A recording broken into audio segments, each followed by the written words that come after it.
Good morning, this is PJ. I'm in my office. It is Monday, July 26th, and let's just say it's definitely a Monday. Hiccups all around, but here we are for our daily lectionary readings. We still have 3 of them. Psalms 111 is the Psalm reading. Genesis 18, 1 through 15 is the Old Testament reading, and Philippians chapter 4, verses 10 through 20 is the New Testament reading. And let us get started. Once again, the Psalm reading is Psalms 111. We will have the Psalm reading for Monday, Tuesday, and Wednesday. Hallelujah. I give thanks to God with everything I've got, wherever good people gather and in the congregation. God's works are so great worth. A lifetime of study, endless enjoyment, splendor and beauty mark his craft. His generosity never gives out. His miracles are his memorial. The God of grace, this God of love, he gave food to those who fear him. He remembered to keep his ancient promise. He proved to his people that he could do what he said, handing the nations on a platter, a gift. He manufactures truth and justice. All his products are guaranteed to last. Never out of date, never obsolete, rust-proof. All that he makes and does is honest and true. He paid the ransom for his people.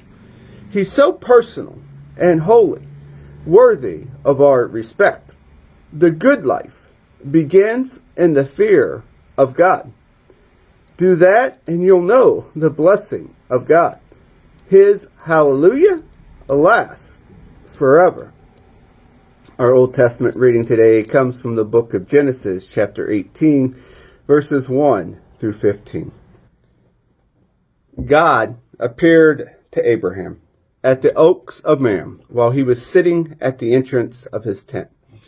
It was the hottest part of the day. He looked up and saw 3 men standing.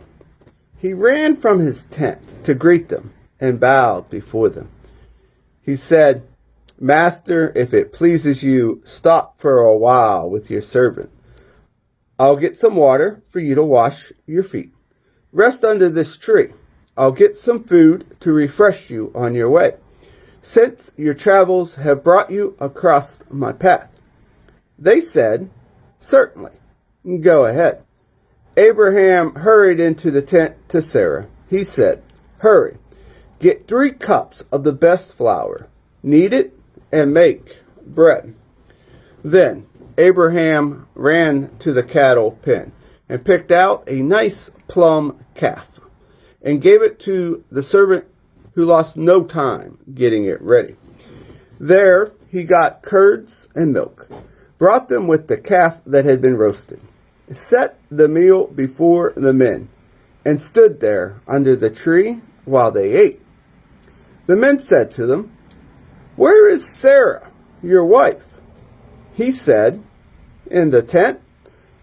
One of them said, "I'm coming back about this time next year. When I arrive, your wife Sarah will have a son." Now Sarah, she was listening at the tent opening, just behind the man.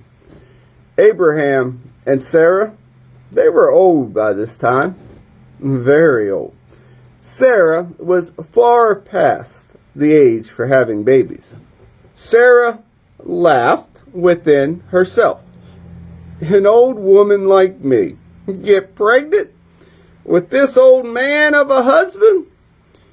God said to Abraham, "Why did Sarah laugh, saying, 'Me, have a baby, an old woman like me'?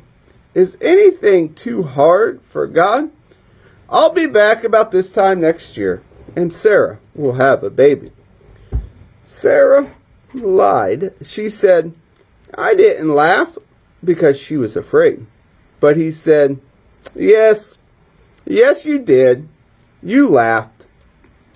Our New Testament reading today comes from the book of Philippians, chapter 4, verses 10 through 20. The heading on this passage is called "Content, Whatever the Circumstances."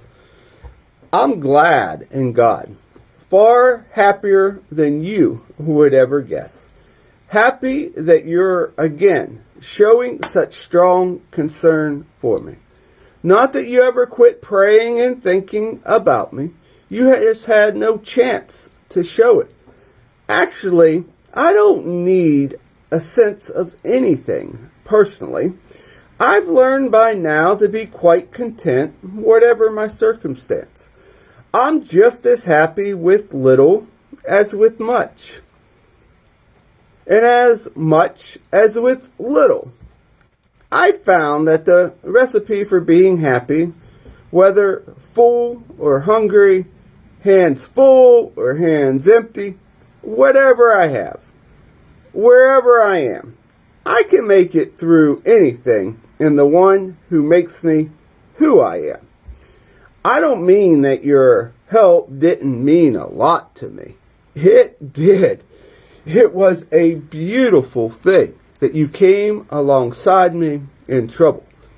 You Philippians well know, and you can be sure that I'll never forget, that when I first left Macedonian province, venturing out with the message, not one church helped me in the give and take of this work, except you. You were the only one.